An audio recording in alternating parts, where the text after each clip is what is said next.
दोस्तों, आज की सबसे पहली और बड़ी खबर। झारखंड में आगामी 4 दिनों के अंदर पहुंचेगा मॉनसून। बड़ी खबर है, झारखंड में मॉनसून अगले 4 दिन के अंदर पहुंचेगा। इसको लेकर अच्छी बारिश के बीच किसानों के लिए खेती के अच्छे आसार नज़र आ रहे हैं। फिलहाल पूरे झारखंड में लगातार बढ़ रहे तापमान से उमस और लू का सितम लोगों को झेलना पड़ रहा है।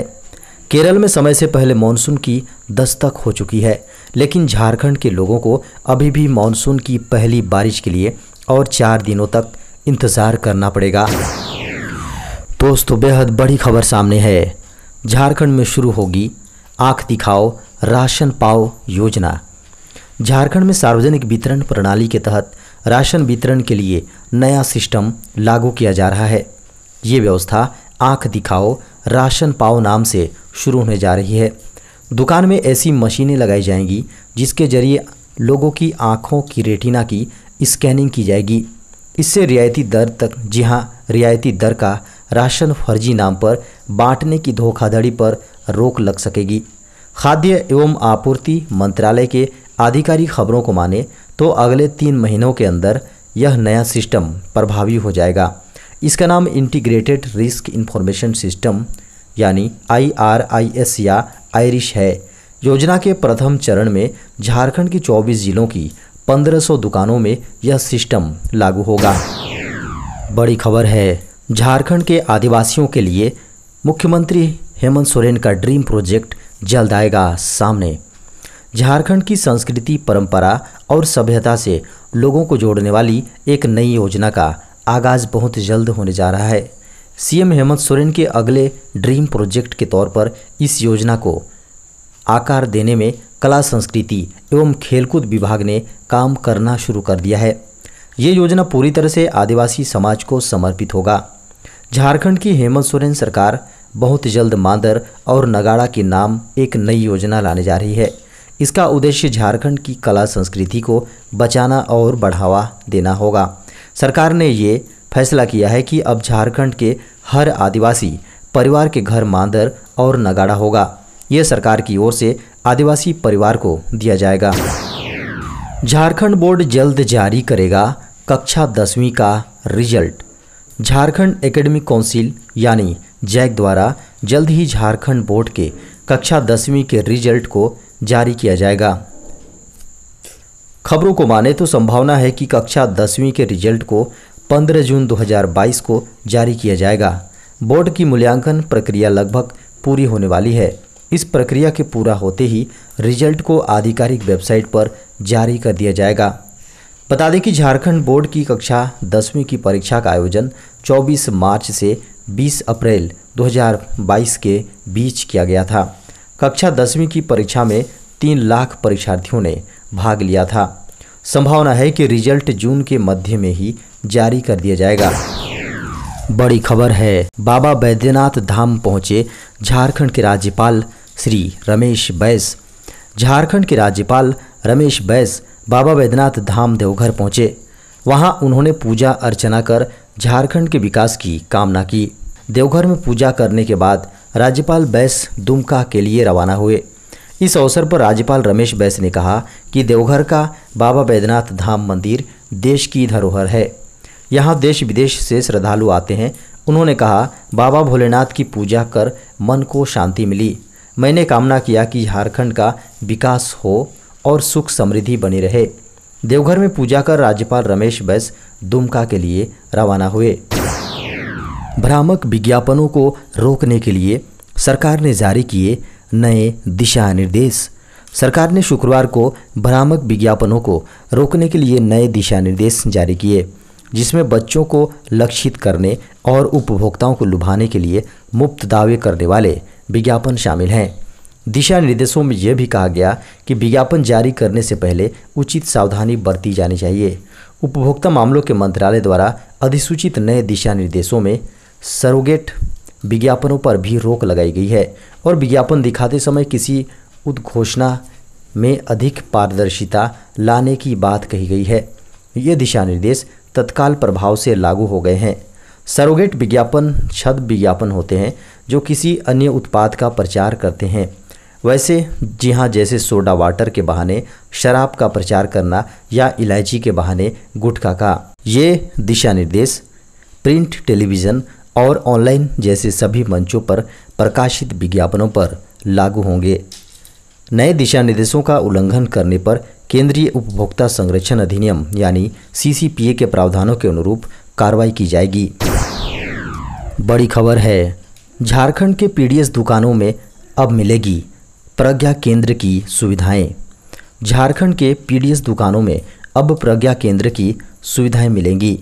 इस संदर्भ में गुरुवार को MOU हुआ है, जिसके तहत सरकारी राशन दुकानों में pan card, passport, voter ID, PM किसान, आयुष्मान भारत योजना आदि से जुड़ी कई सुविधाएं मिलेंगी।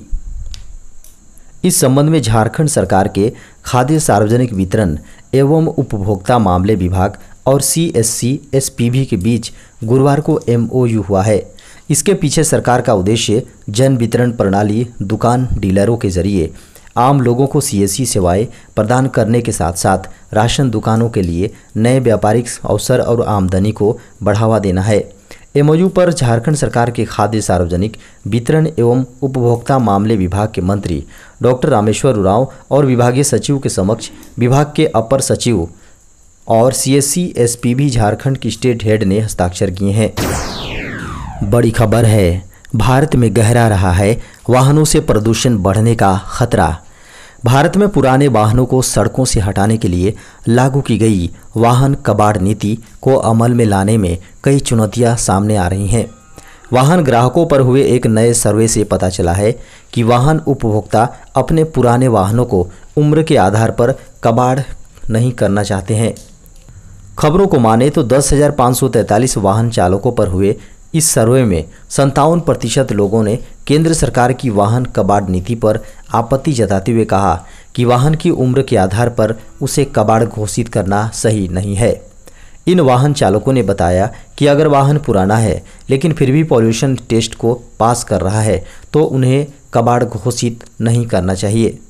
सर्वे में शामिल 50% से अधिक लोगों ने कहा कि वे अपने पुराने वाहनों को सिर्फ इसलिए हटा रहे हैं क्योंकि उन्हें अब चलाना अब महंगा हो गया है। दोस्तों, बड़ी खबर है, अब क्रेडिट कार्ड के जरिए कर पाएंगे UPI पेमेंट। भारतीय रिजर्व बैंक ने क्रेडिट कार्ड्स और जी हाँ यूनिफाइड पेमेंट इंटरफेस के जरिए बार बार होने वाले पेमेंट्स पर ऑटो डेबिट अनिवार्य मंजूरी की लिमिट 5,000 रुपये से बढ़ाकर 15,000 रुपये कर दिया है। केंद्रीय बैंक ने पिछले साल 1 अक्टूबर को लागू दिशा निर्देशों में कस्टमर्स के लिए क्रेडिट कार्ड, डेबिट कार्ड और UPI के जरिए बार बार होने वाले पेमेंट पर एडिशनल फैक्टर ऑथेंटिकेशन यानी AFA अनिवार्य कर दिया था। अब 15,000 रुपये से ऊपर के रेकरिंग पेमेंट पर नहीं आएगा OTP। पहले RBI ने कहा था कि 5,000 रुपये से कम के पेमेंट के लिए AFA लागू करना था।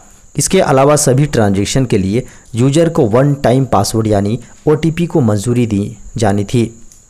अब कस्टमर्स को केवल 15,000 रुपये से ऊपर के पेमेंट के लिए बैंक से भेजे गए OTP से रेकरिंग ट्रांजैक्शन यानी बार बार की जाने वाली पेमेंट को मंजूरी देनी होगी। व्हाट्सएप की नई सुविधा फ़ोन, लैपटॉप और PC पर भी ले सकेंगे चैट का बैकअप। जल्द आप व्हाट्सएप चैट का बैकअप अपने पर्सनल डिवाइस पर भी ले सकेंगे। दरअसल व्हाट्सएप एंड्रॉयड यूजर्स को अपने चैट बैकअप को ऐप से बाहर स्टोर करने में मदद करने के लिए एक नए तरीके पर काम कर रहा है। यह चैट बैकअप न सिर्फ गूगल ड्राइव में स्टोर होगा बल्कि यूजर्स इसे लोकल स्टोरेज में एक्सपोर्ट भी करेंगे। एक नई रिपोर्ट ने सुझाव दिया है कि इंस्टेंट मैसेजिंग ऐप यूजर्स को गूगल ड्राइव के बाहर अपनी चैट का बैकअप लेने की अनुमति देगा। व्हाट्सएप के लेटेस्ट फीचर्स को ट्रैक करने वाली वेबसाइट बीटल इन्फो ने दावा किया कि उन्होंने चैट बैकअप मेनू में एक नया ऑप्शन देखा है। उन्होंने इस नए फीचर के स्क्रीनशॉट भी शेयर किए। यह ध्यान रखना महत्वपूर्ण है कि यह फीचर बीटा टेस्टर्स के लिए भी उपलब्ध नहीं है और यह अभी डेवलपमेंट फेज में है। ऐसी संभावना है कि व्हाट्सएप इस फीचर को पूरी तरह से हटा सकता है या इसे अलग तरीके से पेश कर सकता है। बड़ी खबर है, शुक्रवार को बीते 24 घंटे में मिले कोरोना के 7,584 नए मामले। शुक्रवार को बीते 24 घंटे में 7,584 कोरोना के नए संक्रमित मामले मिले हैं। इस दौरान 24 मौतों ने भी चिंता बढ़ाई है। पिछले 10 दिनों से लगातार मरीज बढ़ रहे हैं। इसे लेकर केंद्रीय स्वास्थ्य मंत्रालय ने राज्यों को सतर्क रहने का निर्देश दिया है। गुरुवार को देश में 7,240 मरीज मिले थे। इसकी तुलना में शुक्रवार को 344 मरीज अधिक मिले हैं। इसके साथ ही सक्रिय मामले भी 3,769 बढ़कर कुल 36,267 हो गए हैं। वहीं 24 और मौतों को मिलाकर अब तक कुल मौतें 5,24,747 हो गई हैं। स्वास्थ्य मंत्रालय द्वारा शुक्रवार सुबह 8 बजे जारी किए गए आंकड़ों के अनुसार देश में बीते 24 घंटे में कोविड-19 के 7,584 मरीज बढ़े हैं। इसके साथ ही कुल संक्रमितों की संख्या बढ़कर 4,32,05,106 हो गई है।